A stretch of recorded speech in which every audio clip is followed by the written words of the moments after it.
again, everybody. Good morning. As I mentioned earlier in my earlier podcast this morning, we're gonna be doing a community safety plan update. So I think with that, we'll get into it. So our podcast title is "Stronger Together: A Vision for Healing and Empowerment." um So, community safety planning initiatives on the line, and as you all can see, I have Sabrina Wasquich, who's a just native justice coordinator, and I have Jennifer Wells, who's a facilitator for the CSP workshops. And again, I'd just like to welcome everybody, and I'd like to open up the floor for Miss Hi, Jennifer. I'm Jennifer, and today I want to walk you through an exciting and heartfelt vision crafted by the core group, which is made up of the community members. This is for transforming the community, and that means your neighborhoods, your families, and your futures. So, over the next few minutes, I'm going to touch on five core areas. The first one is youth safety and empowerment. Second one is community healing. Third is gang and drug reduction. Fourth is housing. Fifth is emergency management services and leadership accountability. So let's begin with the youth safety and empowerment. Your youth are your future, and they need strong roots and safe spaces to thrive. And that's why the community is calling for after school programs in areas like Molson Hill and Sesame Street, providing kids with a positive activities and mentorship, anti bullying workshops to build confidence, compassion, and conflict resolution skills, support for vulnerable youth through education, trauma care, and LGBTQ plus empowerment spaces. Job training, armed forces introductory programs, and mentorship to guide them toward strong futures. And a mobile health unit that brings care to their doorsteps, and a youth circle where their voices can be heard and respected. These efforts aren't just programs, they're investments in hope. Secondly, is community healing. Healing is the foundation for moving forward. This section of the vision is powerful and deeply needed. The community is recommending hiring consultants to research real needs through community surveys, healing programs for all ages, and a mandatory trauma support training for frontline workers, family healing TP programs, inner child therapy, and even equine therapy rooted in tradition, heart, and culture. Expanding therapist availability, offering financial literacy, and implementing elder wellness and inclusion plans. Deep cultural engagement, traditional teaching, ceremonies, rites of passage, naming ceremonies, and community feasts. And better communication between parents and kids about tradition, because healing happens through connection. These aren't just services, they are a reclaiming of identity, dignity, and spiritual health. Next, we have gang and drug reduction. Safety and prevention go hand in hand, and the community's plan calls for a revised drug and gang strategy built from within, hiring a justice support worker and creating outreach programs to help reintegrate those who are ready for change. BCR enforcement when needed, but also options after BCR for reintegration. Youth and family education programs, RCMP cultural training and awareness campaigns, mentorship, job coordination, and training for those not on social assistance to open new paths, even security infrastructure like cameras and safety stickers to deter crime and increase peace of mind. This is about balancing accountability with compassion and giving people another chance to choose a better path. Next is housing. Safe and dignified housing is a human right. Community priorities include building more homes and renovating existing ones to meet health and safety standards, providing home maintenance training to empower residents with the tools to care for their homes, installing motion sensor lighting to enhance safety, sharing safety tips and exploring energy healing to support wellness from the inside out. This isn't just about structures, it's about creating homes where families can heal, grow, and belong. And next is emergency management and leadership accountability.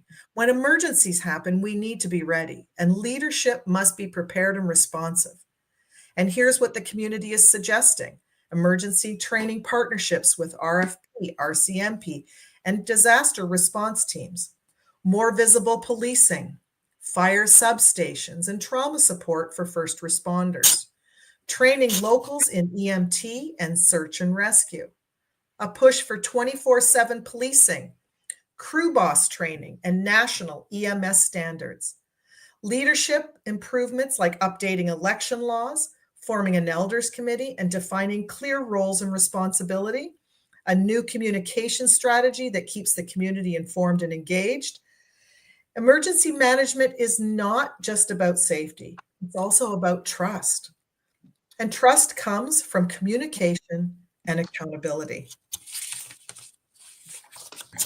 You just heard a powerful summary of your community's vision for healing, growth, and safety. This isn't just a plan on paper, it's a collective heartbeat shaped by the dreams, concerns, and wisdom of the people in our community. To everyone listening, whether you're a parent, elder, youth, frontline worker, or leader, your role matters, your voice matters. Let's keep the momentum going. Let's walk this healing journey together. Thanks, ladies. So I think with that, we'll open up the floor if there's any questions from the viewers or any if we want to expand on anything with Jennifer and Sabrina. The floor is open.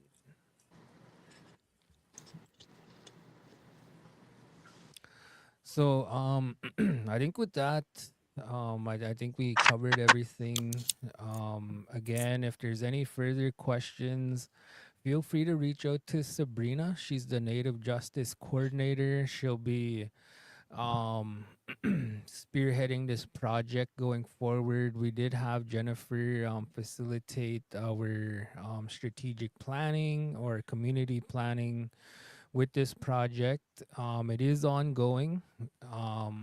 We are in the process of putting a package together. So, for the community members out there, feel free to reach out to either Sabrina or myself if you have any recommendations or anything you'd like to see in regards to community safety planning.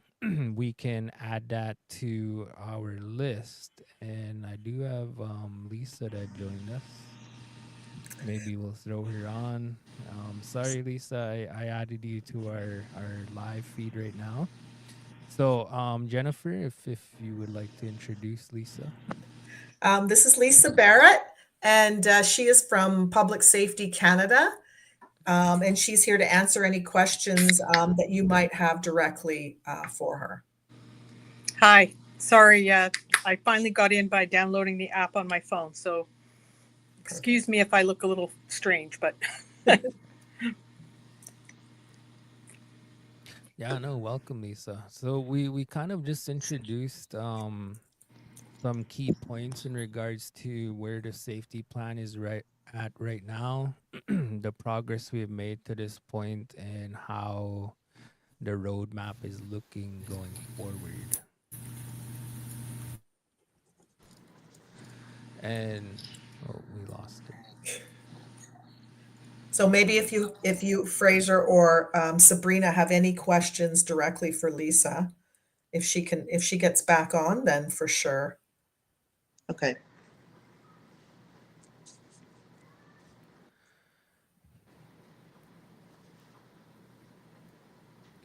Yeah, so just for the viewers out there, Jennifer was here a couple weeks ago, and we were able to do some more information gathering and planning, and unfortunately, she will not be coming back to Onion Lake for this project.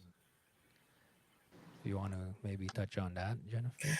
Yeah, so what happened is in regards to the community safety plan workshops, what happens is I come to the community 3 times for, 2 days in each visit.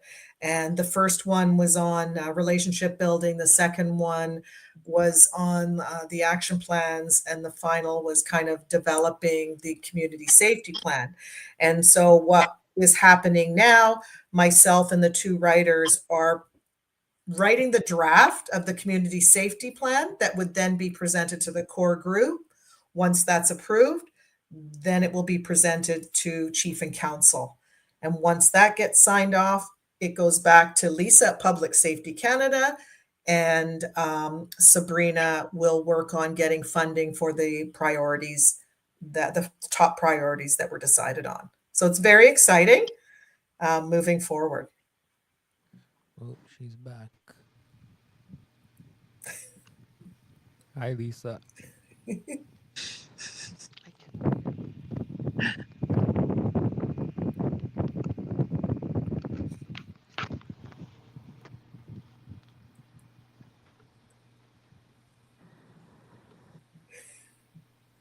Can you hear us? I can hear you now. Can you hear me? Yes. Okay, good. I'm sorry. Was there a question I missed that I was trying to connect? No, so basically, I just kind of mentioned the process of how it works, and that we're at the stage that we're at now is we're writing the community safety plan, and I'm working with the 2 writers, and then that once that draft's done, they will present it to the core group, and then once the core group agrees on it, it'll be presented to chief and council, and then at that point, Sabrina and whoever else is working on getting the funding will work with you to get funding for the projects. That's correct. Yeah. So I have a question. Is there a timeline to when funding will be realized? It all depends on when the community safety plan is finalized and a draft sent to us. We don't have deadlines for funding. Our funding is a continuous stream. So whenever a community is ready and their draft CSP is approved by chief and council, we would have our first meeting to identify your priorities and go from there. Awesome. I have another question. Is it a like year-to-year funding arrangement, or is it a multi-year? It is multi-year. We have funding streams from 1 year to 5 years, just depending on the priorities that the community wants to realize. And it can go. So for example, if you just wanted to do funding for a year to do some capacity building for a particular project, while that is happening, we can start working on another plan so we can piggyback. And as the community realizes the activities in their community safety plan, of course, a few years down the road, we can even come back and do a refresher for the community and identify some new priorities that may have arisen and look at funding for those as well. Awesome.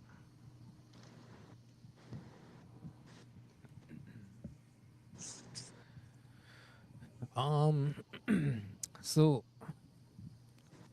if you guys want, maybe to switch things up a little bit, Lisa, would you have any questions for us, maybe? No, I really don't. I'm anxious to see the final draft of the community safety plan. I do, Jennifer does keep me updated on the actions that you're working on. So I have already started going through those to be able to be prepared for when you're ready to start talking funding.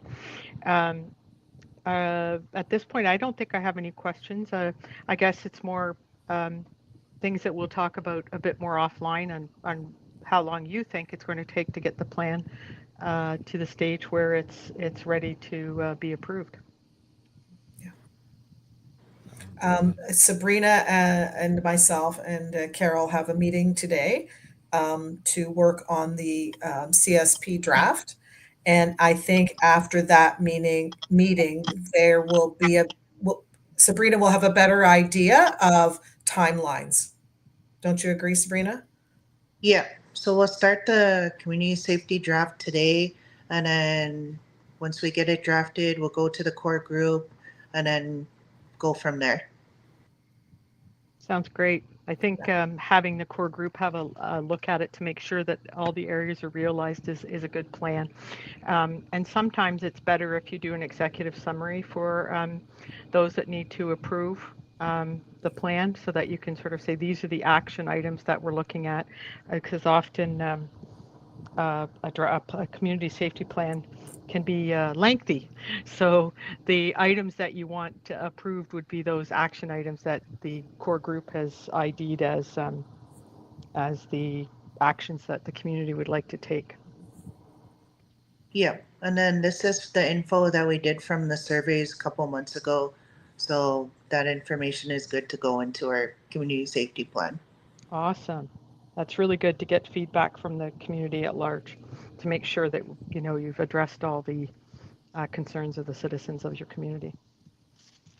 Yep, so we're eager to get started on that draft, and we'll work on it in the next month or two, starting today.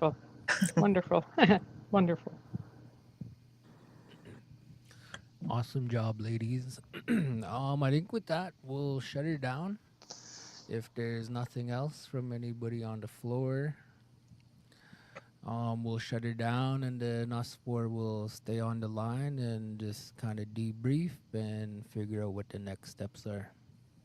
Wonderful. And again, if community has other questions that come in after this, please don't hesitate to forward them to myself and Jennifer. Be happy to answer them as fulsome as we can. Sounds good.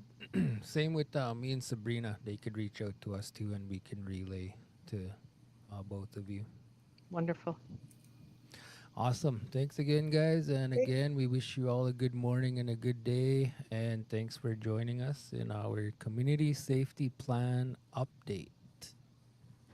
Hi, hi, and Kitam.